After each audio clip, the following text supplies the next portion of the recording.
મહાકુંભમાં સ્પેશિયલ ટ્રેનને જૂનાગઢમાં સ્ટોપેજ મુદ્દે માહિતી સામે આવી છે। અગ્રણી Amrutbhai દેસાઈએ social media site x પર પોસ્ટ કરી ટ્રેનનું બુકિંગ પૂર્ણ થયા બાદ સ્ટોપેજ અપાયું। અમૃત દેસાઈએ આ વાત કહી અને સાથે એ પણ જણાવ્યું કે મોટું વેઇટિંગ લિસ્ટ છે, રેલવેનો આભાર કેમ માનવો। મોડેથી મળેલા સ્ટોપેજમાં હવે રિઝર્વેશન ફૂલ થયાની સમસ્યા છે। 22 ફેબ્રુઆરીએ એક દિવસ માટેની સ્પેશિયલ ટ્રેનને સ્ટોપેજ નહોતું અપાયું। વેરાવળથી વારાણસી સ્પેશિયલ ટ્રેનમાં જૂનાગઢ ભૂલાઈ ગયું હતું। પ્રયાગરાજ મહાકુંભની ટ્રેનમાં ધર્મનગરી જૂનાગઢ જ બાકાત।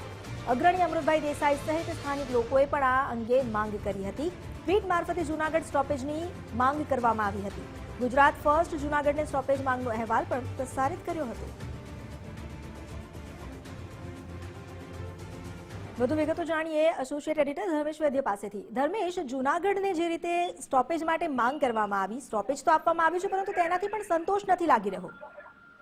અમિતા, કહી શકાય કે જે આધ્યાત્મિક નગરી અને છોટે કાશી કહી શકાય એવી જૂનાગઢમાં જે વેરાવળથી વારાણસી જે ગુપ્ત પ્રયાગમાં જે પ્રયાગરાજમાં જે અત્યારે જે મહાકુંભ છે એને માટેની સ્પેશિયલ ટ્રેન એક દિવસ માટે ફાળવી છે। શરૂઆતના તબક્કામાં જૂનાગઢને સ્ટોપેજ નહોતું, લોકોએ રજૂઆત કરી, ગુજરાત ફર્સ્ટે પણ સતત અહેવાલ દર્શાવ્યો અને જાણીતા સામાજિક કાર્યકર અમૃતભાઈ દેસાઈ સહિત લોકોએ રજૂઆત પણ કરી હતી।